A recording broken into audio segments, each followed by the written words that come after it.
Student, ये video सामाजिक विज्ञान का है और इसमें हम 40 अंक पक्का करने वाले हैं।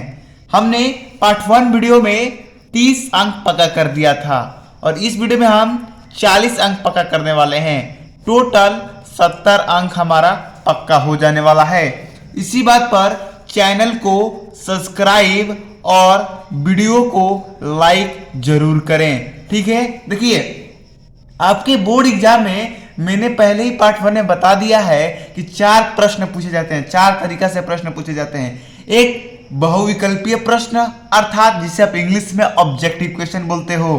उसी प्रकार अति लघु प्रश्न, लघु उत्तरीय प्रश्न और दीर्घ उत्तरीय प्रश्न। मैंने पार्ट 1 में बहुविकल्पीय प्रश्न अर्थात ऑब्जेक्टिव क्वेश्चन और अति लघु क्वेश्चन करा दिया था। इस वीडियो में हम लघु उत्तरीय प्रश्न और दीर्घ उत्तरीय प्रश्न देखने वाले हैं। लघु उत्तरीय प्रश्न एक प्रश्न 4 नंबर का होता है और दीर्घ उत्तरीय प्रश्न एक प्रश्न 7 नंबर का होता है। तो चलिए हम फटाफट जल्दी से हम देख लेते हैं। देखिए, ये दे रहा हमारा लघु उत्तरीय प्रश्न। देखिए, पहला प्रश्न है लघु उत्तरीय में, ठीक है, जो एक प्रश्न 4 अंक का होता है। तो आपको करके ही आना है। ये आपको ज्यादा परसेंटेज में ज्यादा ये आपको हेल्प करेगा, आपके रिजल्ट में ज्यादा वो करने के लिए, फेमस करने के लिए। आपको एक बात गारंटी लेना है कि 90% मेरे को लाना है तो लाना है, बस और कुछ नहीं। चलिए देखते हैं हम क्वेश्चन। नेपोलियन द्वारा किए गए सुधारों का वर्णन करें।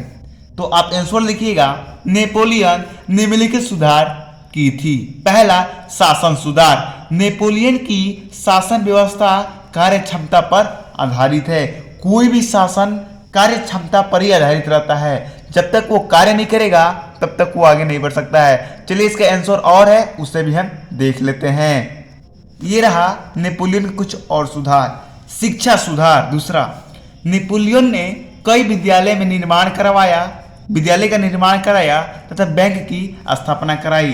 तीसरा सुधार, आर्थिक सुधार। नेपोलियन सबके लिए एक समान कानून बनाया तथा भेदभाव को नहीं देखा। उसने भेदभाव को कदापि नहीं देखना चाहता था, इसलिए वो सबके लिए एक कानून बनाया।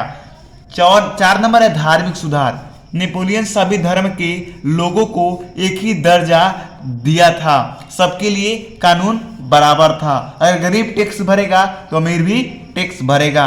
2 नंबर प्रश्न है कि गांधी इरविन समझौता कब का वर्णन करें। गांधी इरविन जो समझौता था उसका वर्णन करें। आंसर होगा, गांधी इरविन समझौता 1931 ईस्वी में हुआ था। इस समझौता का वर्णन निम्नलिखित है।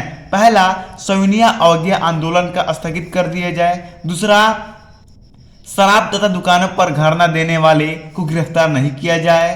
तीसरा, राजनीतिक बंदियों को छोड़ दिया जाए। चौथा,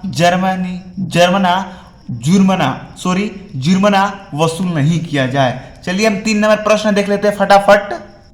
3 नंबर प्रश्न है कि प्रथम विश्व युद्ध से भारत में क्या प्रभाव पड़ा। पर जो प्रथम विश्व युद्ध था उसे भारत में क्या प्रभाव पड़ा। तो आंसर लिखिएगा, प्रथम विश्व युद्ध से भारत की अर्थव्यवस्था पर निम्नलिखित प्रभाव पड़ा। पहला, मैंने 4 लिख रखा है जिसे आप स्क्रीनशॉट ले लो।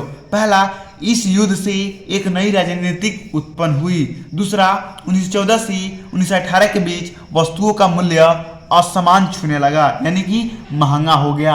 तीसरा देखिए, इससे गरीबों को काफी नुकसान उठाना पड़ा।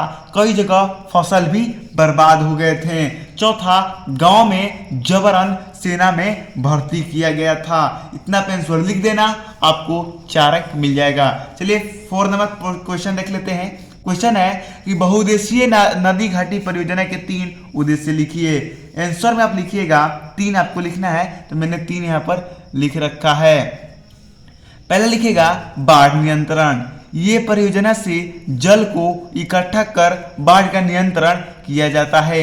मृदा संरक्षण, पानी में तेज बहाव से मृदा अपरदन होने से रोकता है। विद्युत उत्पन्न, इस परियोजना से भारत 22% ऊर्जा को आवश्यकता की पूर्ति करता है। चलिए हम 5 नंबर क्वेश्चन को जल्दी से देख लेते हैं। 5 नंबर प्रश्न है कि भारतीय कृषि के 3 समस्या लिखिए। मैंने 3 समस्या लिख रखा है। उर्वरक तथा खाद्य पदार्थ महंगा होना, सिंचाई का विस्तार ना होना, कृषि को वर्षा पर निर्भर होना। देखिए, आप ये मत लिखना, आपको लिखना है कि भारतीय कृषि की 3 समस्या निम्नलिखित हैं, उसके बाद ये 3 समस्या आपको लिख देना है। चलिए 6 नंबर प्रश्न देख लेते हैं, जो कि बहुत ही ज्यादा इंपॉर्टेंट है। 6 नंबर प्रश्न है कि धर्मनिरपेक्षता किसे कहते हैं, भारत द्वारा किए गए उपायों का वर्णन करें। चलिए देखते हैं धर्मनिरपेक्षता किसे कहते हैं। किसी भी राज्य में किसी समय किसी भी कार्य में धर्म से संबंधित भेदभाव नहीं करना धर्म निरपेक्षता कहलाता है।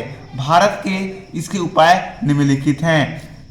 पहला, किसी भी धर्म को सर्वश्रेष्ठ पद नहीं मिला है, ना ही संरक्षण मिला है। आपके भारत में किसी को भी ना ही सर्वश्रेष्ठ पद मिला है और ना ही संरक्षण मिला है। दूसरा, सभी धर्मों को एक समान समझा गया है, किसी भी धर्म को भेदभाव नहीं।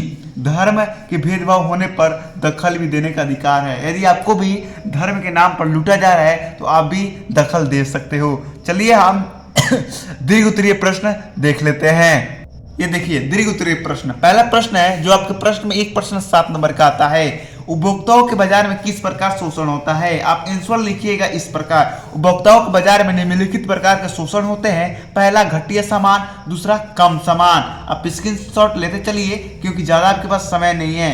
अधिक मूल्य, चौथा है गलत जानकारी। ठीक है, तो आप इसे रोक के आप पढ़ लेना। चलिए दूसरा नंबर आप प्रश्न देख लीजिए। 2 नंबर प्रश्न है कि भारत में पाई जाने वाली मृदा का वर्णन करें। भारत में निम्नलिखित मृदा पाई जाती है। आप यहाँ तक स्क्रीनशॉट ले लो और मैं आगे आपको दिखला देता हूँ इसका आंसर 2 नंबर प्रश्न का, और फिर यहाँ से आप यहाँ तक स्क्रीनशॉट ले लें। ठीक है, और 3 नंबर प्रश्न बहुत ही इजी है, मैं आपको समझा देता हूं, ऐसे आप परीक्षा में लिख रहे हैं। ये प्रश्न 100% आने वाला है आपके एग्जाम में, आप जाकर देखना। ठीक है, वनों का महत्व पर प्रकाश डालिए तथा वन विनाश को रोकने के लिए 4 उपाय बताएं। वनों का महत्व बता देना और कुछ 4 उपाय बता देना उसको रोकने के लिए, प्रदूषण कम किया जाए, वनों को ना काटा जाए, ये सब बता देना। 4 नंबर प्रश्न है कि लोकतंत्र के प्रमुख चुनौतियों का वर्णन करें। लोकतंत्र के पास क्या क्या चुनौती है उनको वर्णन करें। चलिए देखिए मैंने यहाँ पर वर्णन कर दिया है, पहला यहाँ पर वर्णन किया है और कुछ इसका आंसर है उसे भी आप देख लेते हैं।